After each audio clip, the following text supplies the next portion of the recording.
2020년 6월 5일 금요일 큐티 생명의 삶 오늘의 본문 신명기 28장 15절부터 24절까지 말씀입니다.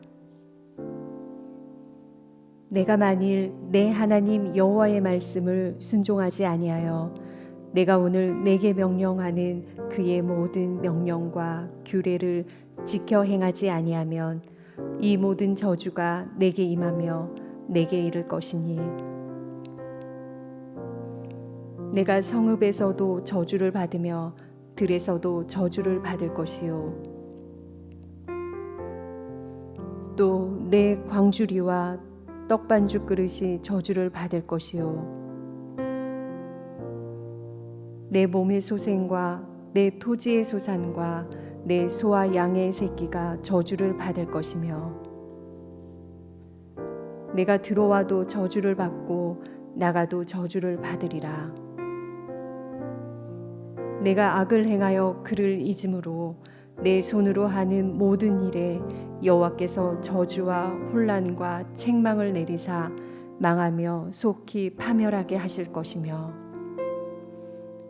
여호와께서 내 몸에 연병이 들게 하사 내가 들어가 차지할 땅에서 마침내 너를 멸하실 것이며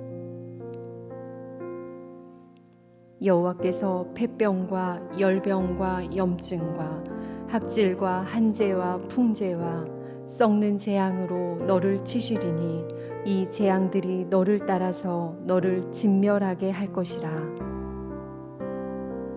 내 머리 위에 하늘은 노시 되고 내 아래의 땅은 철이 될 것이며 여호와께서 비 대신에 티끌과 모래를 내 땅에 내리시리니 그것들이 하늘에서 내 위에 내려 마침내 너를 멸하리라. 아멘.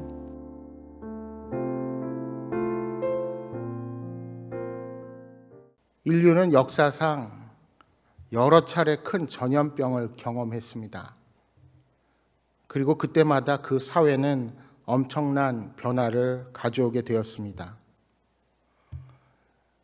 중세 유럽 전역을 휩쓴 흑사병의 유행이 그 예라 할 수 있습니다. 14세기에 창궐하여 7,500만에서 약 2억 명의 목숨을 빼앗아간 흑사병은 중세의 사회와 교회에 커다란 영향을 미쳤습니다. 아시아 대평원의 지벼룩에서 발병한 흑사병은 1347년 10월에 이탈리아 제노아 선박들이 시칠리아에 도착하면서 유럽에 퍼지기 시작했습니다. 그리고 이듬해 남부 독일과 영국 전역으로 확산된 흑사병에 의해서 1353년까지 6년 동안 유럽 인구의 3분의 1에 해당하는 약 2,500만 명이 희생되었습니다. 중세 사람들은 흑사병을 인간의 죄에 대한 하나님의 심판으로 간주했고 파손된 혈관에서 피부 아래로 피가 흘러나와 생기는 출혈 반점을 하나님의 징표로 여겼습니다. 더구나 중세교회는 이 흑사병을 퇴치하기 위해 많은 미신과 주술을 만들어냈습니다. 이와 함께 죄를 회개하기 위해서는 고행이 필요하다고 여기는 채찍질 고행단이 출현하기도 했습니다.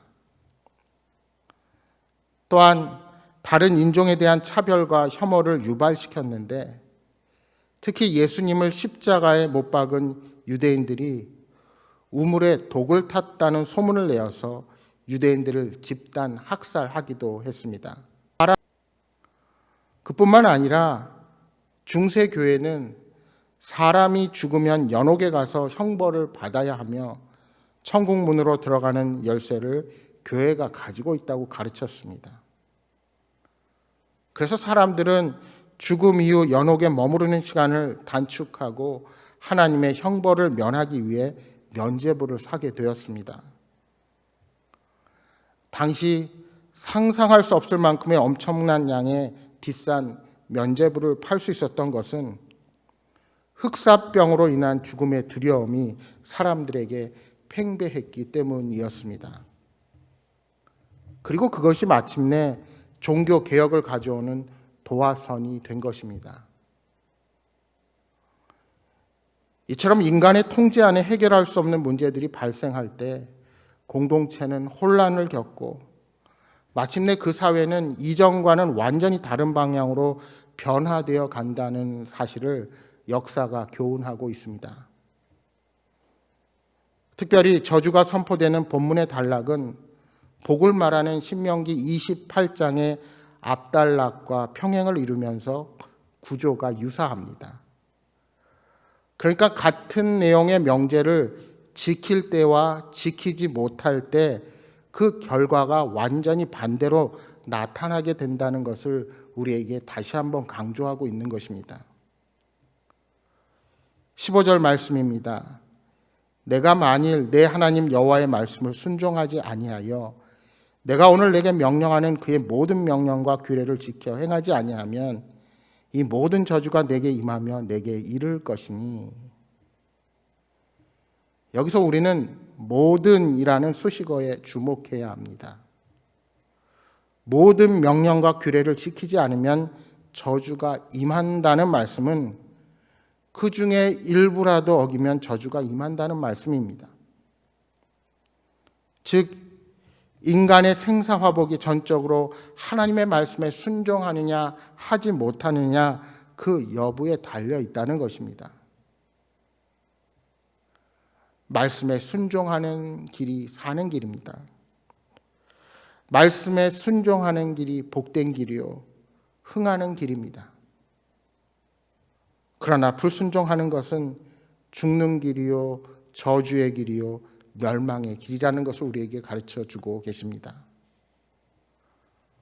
따라서 그리스도인은 말씀 안에 거할 때는 복을 받으며 아름다운 열매를 맺습니다. 그러나 불순종하며 악한 길에 설 때는 주님께서 징벌의 채찍질을 가하기 시작하십니다.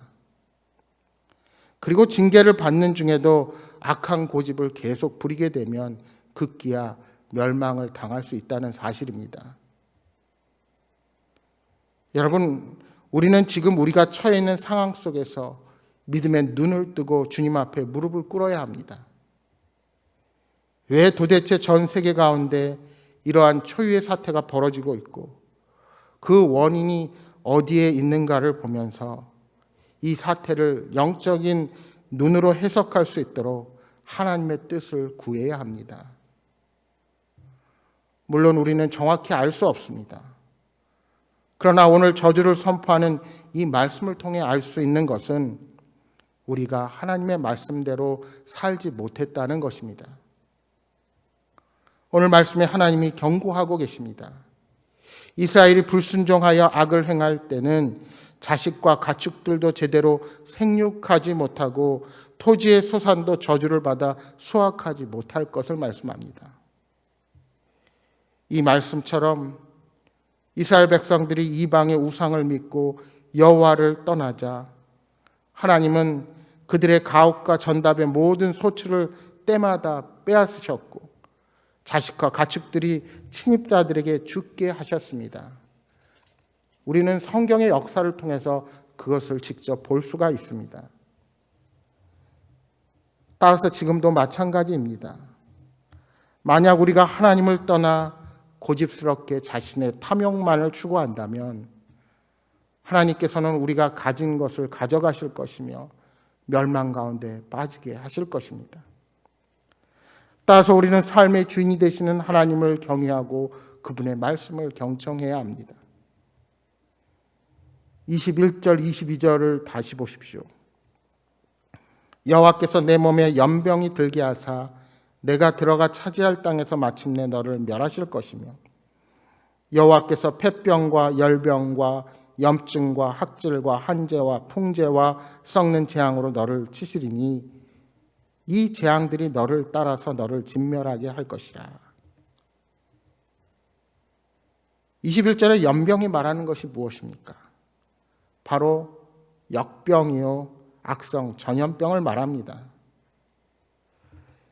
22절의 저주는 7가지로 표현되는데 그 중에 폐병, 열병, 염증은 질병의 일종으로 볼 수 있습니다. 또 학질과 한재는 자연재해로 오는 어려움과 전쟁을 상징하는 병명입니다.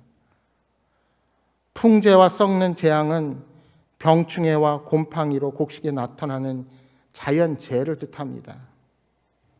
그러니까 저주가 다방면에 걸쳐서 임하게 되는 것입니다.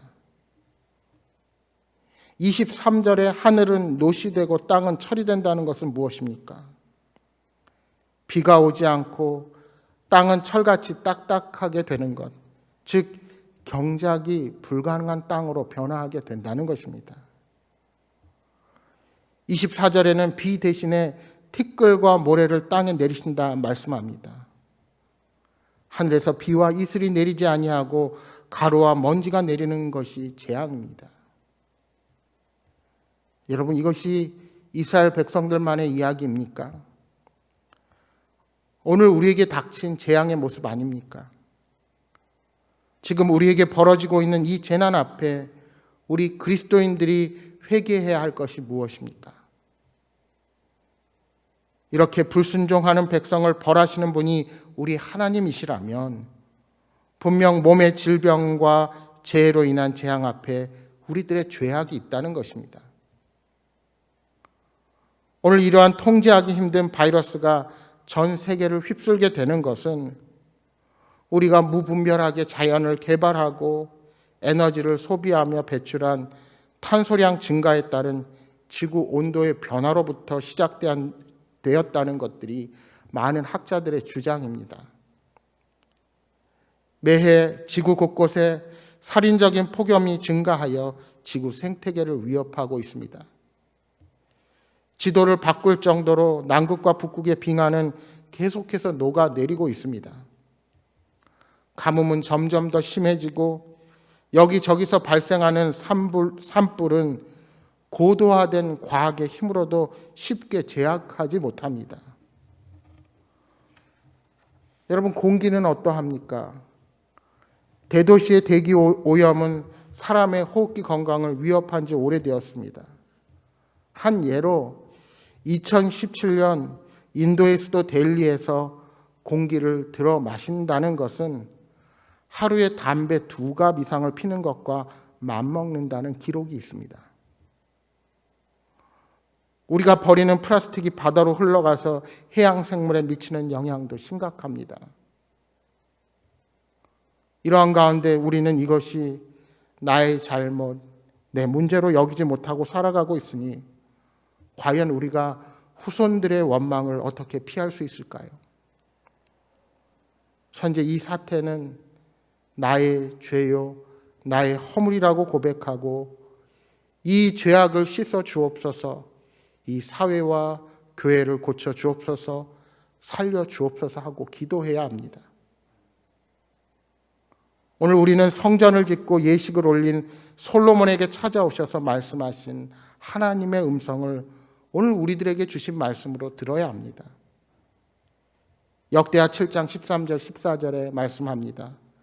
혹 내가 하늘을 닫고 비를 내리지 아니하거나 혹 메뚜기들에게 토산을 먹게 하거나 혹 전염병이 내 백성 가운데 유행하게 될 때 내 이름으로 일컫는 내 백성이 그들의 악한 길에서 떠나 스스로 낮추고 기도하여 내 얼굴을 찾으면 내가 하늘에서 듣고 그들의 죄를 사하고 그들의 땅을 고칠지라.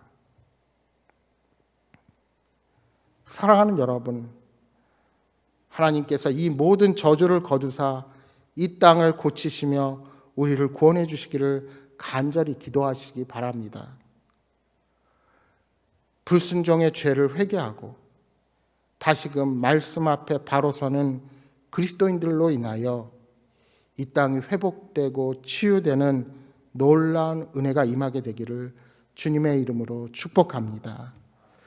우리 함께 통성으로 기도하겠습니다. 주님, 하나님 뜻에 불순종하여 복의 통로가 되어야 할 우리가 오히려 하나님을 진노하게 하는 잘못을 범하고 살아가지 않는지 우리 자신을 돌아봅니다.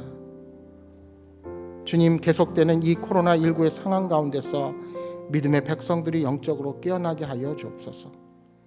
내 이름으로 일컫는 내 백성이 악한 길에서 떠나 낮추고 기도하며 얼굴을 찾으면 하늘에서 듣고 죄를 사하고 땅을 고칠지라 하신 그 주님의 약속의 말씀을 믿고 우리가 먼저 회개하고 주님 앞에 바로 서는 역사가 일어나게 하여 주옵소서 하고 함께 기도하시기 바랍니다. 특별히 우리의 다음 세대들을 위해서 기도해 주시기 바랍니다. 이렇게 하나님을 떠난 세대 가운데 우리가 바로 복음을 전하지 못했음을 회개하며 그 아이들이 복 가운데 하나님의 복 가운데 돌아올 수 있도록 특별히 위해서 기도해 주시기 바랍니다.